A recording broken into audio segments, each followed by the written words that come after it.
हरे कृष्णा। तो यहाँ पे इस संदर्भ में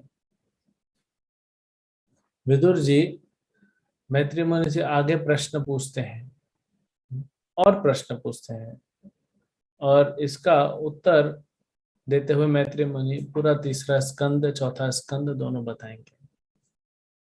तो कल के श्लोक में हमने देखा जहाँ पे विदुर जी प्रश्न पूछ रहे हैं कि ये ग्रहों की स्थिति कैसी है, कैसे कैसे कहाँ कहाँ पे हैं, पृथ्वी के ऊपर ग्रह हैं, पृथ्वी के नीचे ग्रह हैं, तो उनका जो है पोजीशन क्या है, कौन बड़ा है कौन छोटा है। और भूगोल में भी ये पृथ्वी तो एक प्लैनेट है ना, लेकिन पूरा सिस्टम में बहुत सारे प्लैनेट्स होते हैं जिसको हम सोलर सिस्टम बोलते हैं। ऐसे बहुत सारे प्लैनेटरी सिस्टम होते हैं, ऐसे 14 प्लैनेटरी सिस्टम होते हैं। स्वर्ग लोक मतलब एक लोक नहीं है, पूरा सिस्टम है वो। तो ऐसे ही अलग अलग लोकों का वर्णन कीजिए बोल रहे हैं। तो हम पांचवें स्कंद में देखेंगे वो। फिर बोलते हैं कि अब मुझे अलग अलग आप बताइए, है ना। जैसे मनुष्य हैं, मानवेतर हैं, या देवता हैं, अलग अलग प्रजातियां हैं। कोई पसीने से जन्म ले रहा है, कोई गर्भ से जन्म ले रहा है। पक्षियों को द्विज कहा गया है क्योंकि एक बार अंडा जन्म लेता है, फिर अंडा फूट के पक्षी जन्म लेता है, तो दो बार जन्म लेने जैसा हो गया। और फिर पौधों का, सब्जियों का, इनका पूरा मुझे पीढ़ियां और ये सब बताइए। ठीक है। और प्रश्न पूछते हैं कि भगवान ये जो तीन अवतार हैं भगवान के, ब्रह्मा विष्णु महेश, हम जिनको जानते हैं, उनके बारे में बताइए। अब देखिए, ब्रह्मा विष्णु महेश, कई बार हम बोलते हैं कि ये तीनों बराबर हैं, ऐसा लोग कहते हैं, बल्कि तीनों समान स्तर पे नहीं है।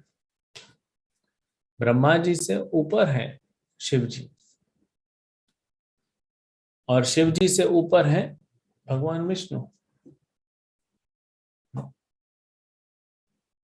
तो ब्रह्मा जीव तत्व है, शिव शिव तत्व है, और विष्णु विष्णु तत्व है। तीनों में फर्क है।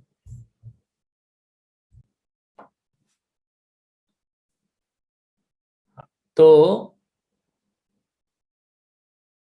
और ये तीनों के ऊपर कौन है? भगवान कृष्ण। एक्चुअली पूरा सृष्टि है, पूरा सिस्टम है। भगवान कृष्ण के अवतार हैं बलराम जी, बलराम जी के अवतार हुए शंकरशन। हाँ? फिर अनिरुद्ध, चंद्र, प्रद्युम्न, वासुदेव। अनिरुद्ध, शंकरशन, प्रद्युम्न, वासुदेव। फिर वहां शंकरशन से निकलते हैं नारायण, फिर वो नारायण से दूसरा चतुर्व्यूह निकलता है, अनिरुद्ध, प्रद्युम्न, शंकरशन, वासुदेव। फिर शंकरशन से निकलते हैं महाविष्णु। ये महाविष्णु से निकलते हैं गर्भोदक्षय विष्णु, गर्भोदक्षय विष्णु से आते हैं शिरोदक्षय विष्णु। तो ब्रह्मा विष्णु महेश में ये विष्णु हैं जो भगवान कृष्ण के अंश के अंश के अंश के अंश हैं। और शिव तो भगवान के भक्त हैं, और ब्रह्मा जी भी भक्त हैं, और जीव तत्व है। शिव जी शिव तत्व है। शंभु जो है वो शिव तत्व है। ये एक स्पेशल तत्व है जिसमें सिर्फ एक ही पर्सनालिटी है इस तत्व में, और कोई नहीं है।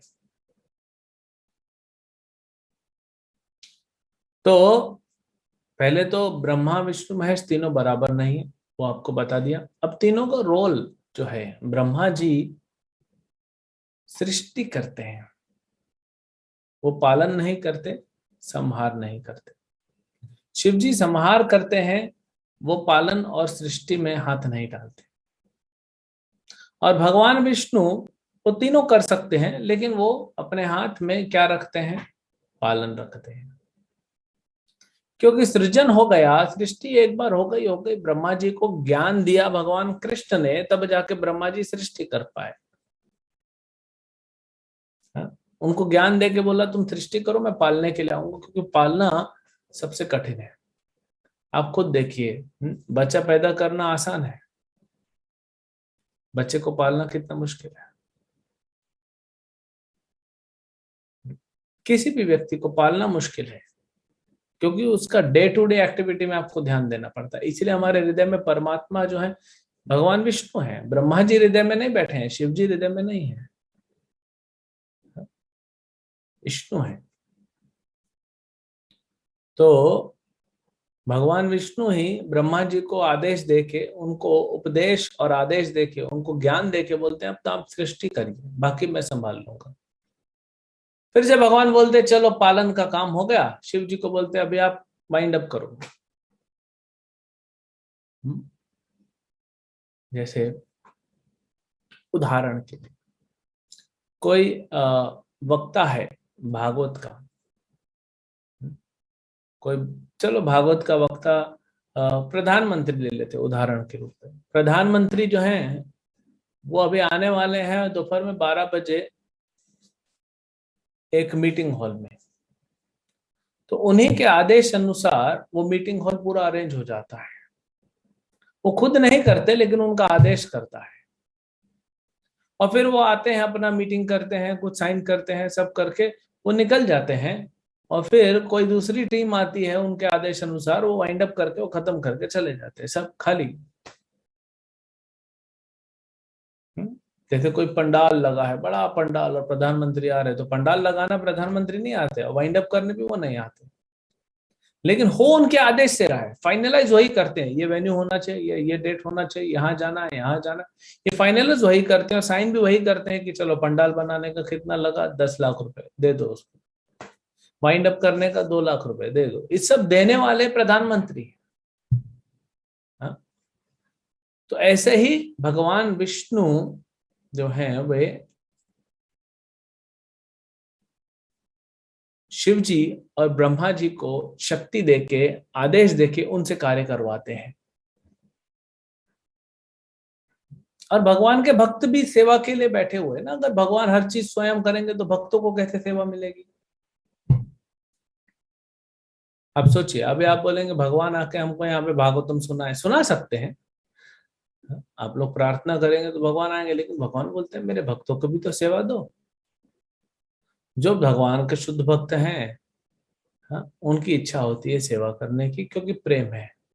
जो शुद्ध नहीं है, हाँ, उनके लिए मौका है ये सेवा करके शुद्ध होने का। तो इसीलिए भगवान सेवाएं बनाते हैं हमारे लिए, इसीलिए हमको सेवा करना चाहिए। तो वैसे ही भगवान विष्णु ब्रह्मा को और शिव जी को लगा देते हैं सेवा में। तो क्या भगवान विष्णु स्वतंत्र हैं कि किसी के आदेश में? एक हिसाब से वो भगवान है तो वो स्वतंत्र हैं, लेकिन पूर्ण रूप से नहीं, क्योंकि भगवान कृष्ण पूर्ण पुरुषोत्तम, पूर्ण भगवान, पूर्ण पुरुषोत्तम भगवान कृष्ण है। वो सुप्रीम अथॉरिटी है, सबसे ऊंचा पद, सबसे ऊंची जगह पे वो है, और वो आदेश देते हैं। तो भगवान के अवतार भी भगवान से हार्मोनी में चलते हैं। हालांकि ये भी भगवान है, विष्णु भगवान है, ऐसा नहीं है कि आप कल कहीं गए और भगवान विष्णु आपके सामने प्रकट होकर आप बोलो हम तो कृष्ण के भक्त हैं, आप कौन है? नहीं, वो भी भगवान ही है ना, वे भी भगवान है, लेकिन जस्ट कैटेगराइज करने के लिए। हाँ, क्योंकि भगवान कृष्ण अलग है। जैसे राम, लक्ष्मण, भरत और शत्रुघ्न चारों भगवान हैं, लेकिन भगवान रामचंद्र अलग है। तो ये फर्क रहता है। तो फर्क है भी और नहीं भी। ऐसा नहीं है कि भगवान नारायण भगवान नहीं है, हाँ, लेकिन पूर्ण पुरुषोत्तम नहीं है। भगवान नारायण में, भगवान विष्णु में अनंत अवतार जो है भगवान के, उनमें 64 कलाएं नहीं होती, 60 कलाएं होती हैं, 60 गुण संपन्न होते हैं सिर्फ भगवान कृष्ण और भगवान चैतन्य महाप्रभु, क्योंकि वे अवतार नहीं हैं, वे अवतारी हैं। वे अवतार नहीं है, वे अवतार नहीं लेते, वे तो अवतारी हैं, दूसरे अवतारों को बनाते हैं।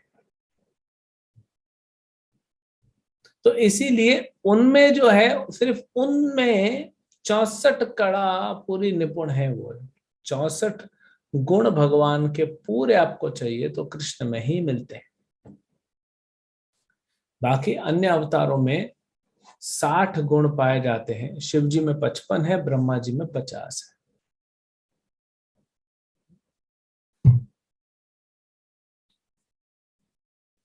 तो डिफरेंस तो है, फर्क तो है, लेकिन इसको देखने का नजरिया होना चाहिए। ऐसे नहीं कि हम देखेंगे कि हम विष्णु या भगवान नारायण को डिसरिस्पेक्ट करेंगे। नहीं, वो भगवान है, उनका भक्ति करना, पूजा करना, ये हमारा अ, उद्देश्य होना चाहिए, जीवन का लक्ष्य होना चाहिए।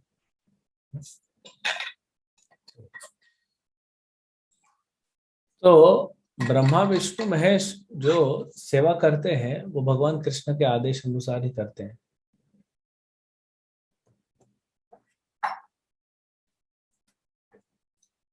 ब्रह्मा जी का जैसे हमने बताया सृष्टि का सेवा है, विष्णु का पालन का सेवा है, और शिव जी का जो है वो संहार का सेवा है। अब ये करते क्यों है? भगवान कृष्ण तो परम आश्रय हैं, परम धाम परम भावम पवित्रम इदम उत्तमम। अर्जुन बोलते हैं परम धाम। परम धाम मतलब क्या होता है? धाम मतलब आश्रय। तो भगवान कृष्ण आश्रय हैं सबके, परम धाम है, परम आश्रय हैं, और सभी उन पे आश्रित हैं। हम भी उन पे आश्रित हैं, हम मान नहीं रहे हैं बस, इसीलिए बद्ध अवस्था में है। आश्रित तो हम उनके ऊपर ही।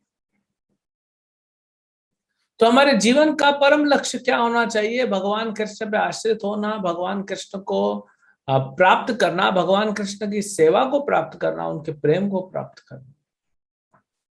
ये परम लक्ष्य होना चाहिए हमारे जीवन का। तो सृष्टि होती क्यों है? भी सृष्टि करनी पड़ती है, फिर पालना पड़ता है, फिर समारोह करना पड़ता है, तो इतना मैनेजमेंट करने की क्या जरूरत है? हुँ? जैसे गवर्नमेंट जेल बनाती है, वो चाहती नहीं गवर्नमेंट जेल बनाना, लेकिन बनाना पड़ता है। क्यों? क्योंकि कुछ लोग होते हैं जो जेल में जब तक नहीं जाएंगे तब तक सुधरेंगे नहीं।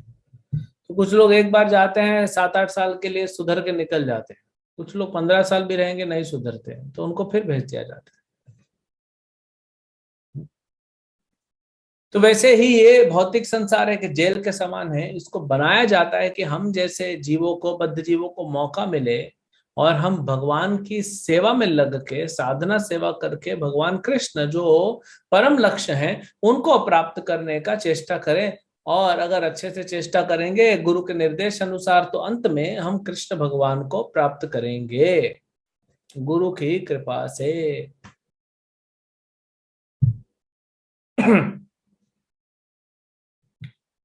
तो इसीलिए ये पूरा मैनेजमेंट किया जाता है। अब ये देखिए भगवान का कितना कृपा है। अगर मैनेजमेंट नहीं करेंगे भगवान, ये सब सिस्टम नहीं चलाएंगे, तो क्या होगा? हम लोग पड़े रहेंगे सुप्त अवस्था में, अचेत अवस्था में। फिर हमारा उद्धार कैसे होगा? तो हमारे उद्धार के लिए और हमारी इच्छा को पूरी करने के लिए, ऐसी कौन सी इच्छा हो गई हमारी? हमारी इच्छा थी कि हम भी भगवान बने, हम भी भोक्ता बने। तो भगवान ने कहा भाई यहाँ वैकुंठ में तो नहीं हो सकता है, क्योंकि यहाँ तो एक मैं ही भोक्ता हूँ और सब मेरे भक्त हैं। अगर तुमको भोक्ता बनना है, भोक्ता बन तो कभी नहीं सकते, भोक्ता बनने का तुमको ड्रामा करना है और प्रयास करना है जिसमें तुम्हारा खुद पिटाई हो जाएगा, तो तुम एक काम करो, भौतिक संसार तुम्हारे लिए बना देते हैं। वहां पे लाइटिंग वाइटिंग लगा दिया अच्छे से, डे लाइट नाइट लाइट, हवा, वेंटिलेशन, सब कुछ अरेंज कर दिया। वहां जाओ, भोग करने का प्रयास करो, अपने आप को भगवान मानो, और पिटाई करेगी माया देवी, फिर तुम भागते हुए आ जाएगा मेरे पास। तो ये कारण है। नहीं तो क्यों बार बार सृजन करना पड़ेगा, पालन करना पड़ेगा, संहार करना पड़ेगा? हेडेक है ना। जो घर पे हैं, अभी तो लॉकडाउन में माताएं प्रभु सब घर पे थे, तो रोज रोज झाड़ू लगाना हेडेक है कि नहीं? अरे ऐसा कोई सिस्टम नहीं है कि एक बार झाड़ू लगाया फिर 1-2 साल 5 साल झाड़ू लगाने की जरूरत नहीं है। ऐसा है क्या कोई सिस्टम? आप खिड़की दरवाजा पूरी तरह सील कर दो, फिर भी घर में कहीं ना कहीं झाड़ू लगाने की तो आवश्यकता पड़ेगी ना, क्योंकि नहीं लगाओगे तो कचरा बढ़ता जाएगा। तो वैसे ही भगवान नहीं चाहते ये सृष्टि बनाना, लेकिन क्या करेगा, बद्ध जीव इच्छा करता है तो भगवान क्या करेंगे। भगवान को बनाना पड़ता है हमारे रिफॉर्मेशन के लिए, हमारे सुधार के लिए भगवान ये बनाते हैं। कारण क्या है, ये हमारे सुधार के लिए। सुधर के कहाँ जाएंगे, हम सुधर के भगवत धाम जाएंगे, भगवान के धाम पे, वैकुंठ धाम। तो इसीलिए हम अभी क्या कर रहे हैं, प्रैक्टिस कर रहे हैं। अभी नाम जप करने का प्रैक्टिस कर रहे हैं, क्लास श्रवण करने का प्रैक्टिस कर रहे हैं, पढ़ने का प्रैक्टिस कर रहे हैं, विग्रहों का सेवा करना प्रैक्टिस कर रहे हैं। ये सब प्रैक्टिस करके हम जब तैयार हो जाएंगे, हमारा रिहर्सल अच्छा हो जाएगा, डायरेक्टर देखेंगे कि हाँ ठीक है, इसको अब स्टेज पे लॉन्च करो, तब हमको वैकुंठ ले जाया जाएगा। और वहां हम भगवान की नित्य निरंतर सेवा में, शाश्वत सेवा में लगेंगे। तो ये सृजन का कारण है। तो इसको ऐसा क्यों बनाया गया कि बार बार ये बंद चालू होता है। परमानेंट क्यों नहीं बनाया गया, क्योंकि ये परमानेंट है नहीं, इटर्नल है, शाश्वत है भौतिक संसार। लेकिन अगर हर चीज यहाँ पे परमानेंट रहेगी तो हम यहाँ से जाना नहीं चाहेंगे, हम यही रहना चाहेंगे। जब तक हम जैसे बद्ध जीवों को माया देवी डंडे नहीं मारती है, हाँ, तब तक हमारा जप कहाँ इंप्रूव होता है। हम जप करने का प्रयास करते, देखिए साधना करने का सब प्रयास कर रहे हैं, अगर आपके जीवन में कुछ अच्छी खबर आ जाए, मान लो आपको पता पड़ जाए दयालु गोविंद प्रभु कि आज शाम को जब आप ऑफिस जा रहे हो, ऑफिस से आने से पहले आपका एक अनाउंसमेंट होता है ऑफिस में, और उसमें कहा जाता है कि आपका सैलरी जो है उसमें 25% बढ़ोतरी हुई है। अरे 25 रुपया बढ़ जाए तो भी अच्छा लगता है, 25% तो बहुत हो गया है। और तो अभिषेक देखो दयालु गोविंद प्रभु कितने प्रसन्न हो गए, सोच के ही प्रसन्नता आती है। भगवान के भक्त स्पेशली गोपियां वो ये सोचती थी कि कृष्ण से आज मिलना है, और वो उसी अवस्था में रहती थी, समझ में नहीं आता था करे क्या, कुछ हो ही नहीं पाता।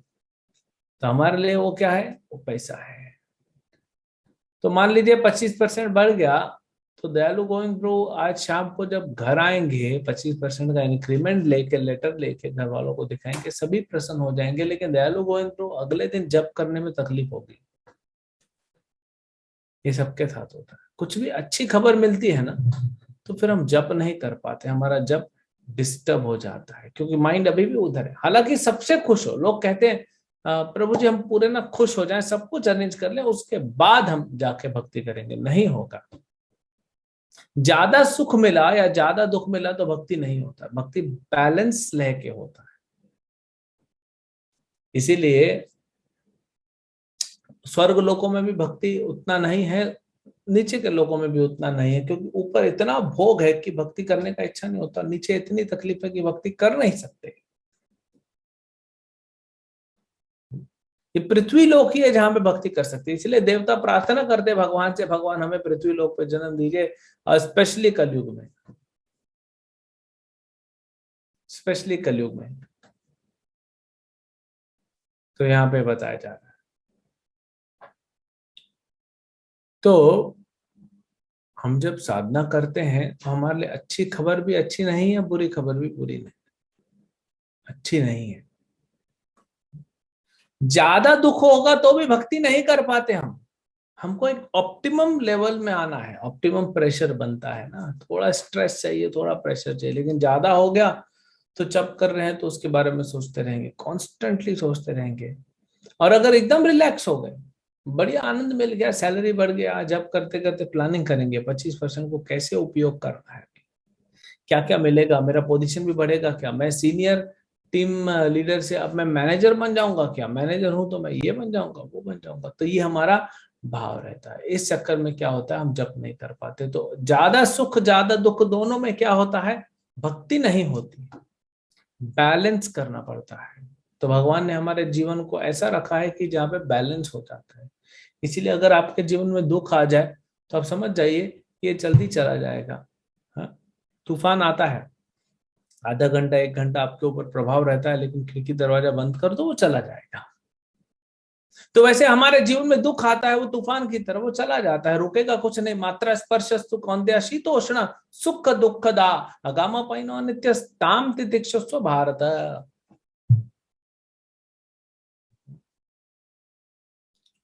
ये सुख दुख कैसा है? ये सुख दुख इस संसार में हमको फंसाने वाला है, दोनों ही अज्ञानता के कारण है, और दोनों टेम्पररी हैं, चले जाएंगे। सुख भी जैसे वो हम उदाहरण देते हैं ना पहिए का, किसी भी गाड़ी का पहिया हो तो एक पॉइंट आप मार्क कर दीजिए, वो कभी ऊपर जाता है कभी नीचे आता है, फिर ऊपर उठता है फिर नीचे आता है, फिर ऊपर उठता है फिर नीचे आता है, ऐसा घूमता रहता है। ऐसा ही हमारा जीवन का सुख दुख है जो हमको यहीं बांधे हुए है। हमारे जीवन में बहुत दुख मिलता है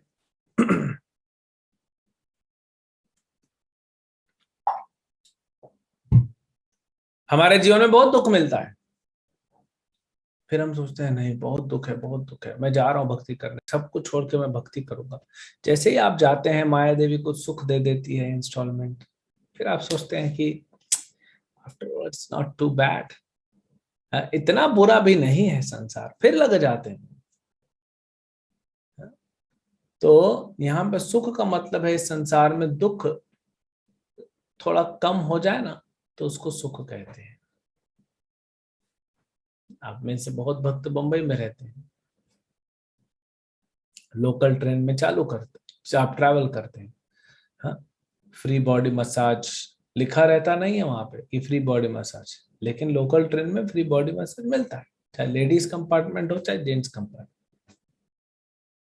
कभी कभी क्या होता है, कोई ऐसा स्टेशन आता है ज्यादा लोग उतर जाते हैं, हाँ, और आप सोचते हैं अब अच्छा आनंद आएगा, उसी समय नई भीड़ चढ़ जाती, वो तो सिर्फ उतरने वालों का इंतजार कर रहे थे, फिर डबल लोग चढ़ते, अरे ये क्या हो गया, फिर दम घुटने लगा। तो संसार में सुख कैसा है? जब दुख थोड़ी देर के लिए कुछ सेकंड के लिए कम हो जाता है, फिर से बढ़ने वाला है लेकिन थोड़ी देर के लिए कम हो गया, उस समय हमको क्या लगता है कि यही सुख है। हम्म, इसी को सुख कहते हैं। खीर होता है, आपने एक बड़ी कटोरी में खीर ले दिया, चावल और दूध का बनता है, शक्कर डाला, बड़ी मीठा खीर, उसमें कुछ कंकड़ डाल दिया हमने जो दिख नहीं रहे हैं। तो अब आप खा रहे हो तो एक कंकड़ आया, तो पूरा खीर का स्वाद खराब हो जाता है ना। खीर मीठा है लेकिन कंकड़ के कारण उसका स्वाद खराब हो रहा है, क्योंकि आपको वो रेलिश नहीं कर पा रहे। फिर दूसरा भी चम्मच खाया तो फिर वही, तीसरा खाया तो वही। अब आप सोच रहे हो अरे ये क्या गड़बड़ है। फिर चौथा जब खाते हो उसमें सोच सोच के खाते हो, लेकिन उसमें कंकड़ नहीं निकलता, आप सोचते हो, वाह मजा आ गया खीर खा के, लेकिन फिर जैसे ही पांचवा चम्मच खाते हो फिर कंकड़ आ जाता है। तो यही संसार का सुख दुख है। आप सुख प्राप्त करना चाहोगे दुख मिल जाएगा, दुख प्राप्त करना चाहोगे कभी कभी सुख भी मिल जाता है। हाँ, हमारे आचार्यों ने कहा, प्रहलाद महाराज भागवत में कहते हैं, जैसे आप दुख के पीछे नहीं भागते हो फिर भी दुख आता है, वैसे ही सुख के पीछे भागना छोड़ दो, सुख अपने आप आ जाएगा। क्योंकि भौतिक संसार है ना, सुख दुख जो है ये घूमते रहता है घूमते रहता है घूमते रहता है। हम्म? तो इसी सुख दुख में हम लोग घूम रहे हैं। हमको यहाँ से निकालने के लिए पूरा सृजन हुआ है। तो इसीलिए हमको जो भी परिस्थिति में रखा गया, हमारे पूर्व कर्म के अनुसार जो भी परिस्थिति में, चाहे हमको पैसे कम है या ज्यादा है, या फैसिलिटी कम है ज्यादा है, हाँ, हमारा शरीर में तकलीफ है नहीं है, जैसी भी परिस्थिति हो, जीवन में सुख है दुख है, ये सब टेम्पररी मानते हुए हमको क्या करना चाहिए? हरे कृष्ण कृष्ण कृष्ण हरे हरे, हरे राम राम राम हरे हरे। हमको भक्ति करनी चाहिए, ये सोच के कि ये आता जाता रहेगा, उसके कारण मैं अपना भक्ति नहीं खराब करूंगा। इतने भाग्यशाली हैं कि कितने जन्मों बाद हमको ये मौका मिल रहा है भक्ति करने का, ये हमको मौका मिल रहा है भक्ति करने का। सबको नहीं मिलता, हमको मिल रहा है। तो अगर हमको भक्ति करने का ये मौका मिल रहा है तो हमको उसको हाथ से नहीं जाने देना चाहिए। फिर पता नहीं कभी मिलेगा कभी नहीं मिलेगा। इसलिए रूप गोस्वामी बोलते हैं कि मेरे प्यारे मित्रों, जो भी कीमत चुकानी पड़े चुका दो, लेकिन भक्ति करो, वो ज्यादा इंपॉर्टेंट है।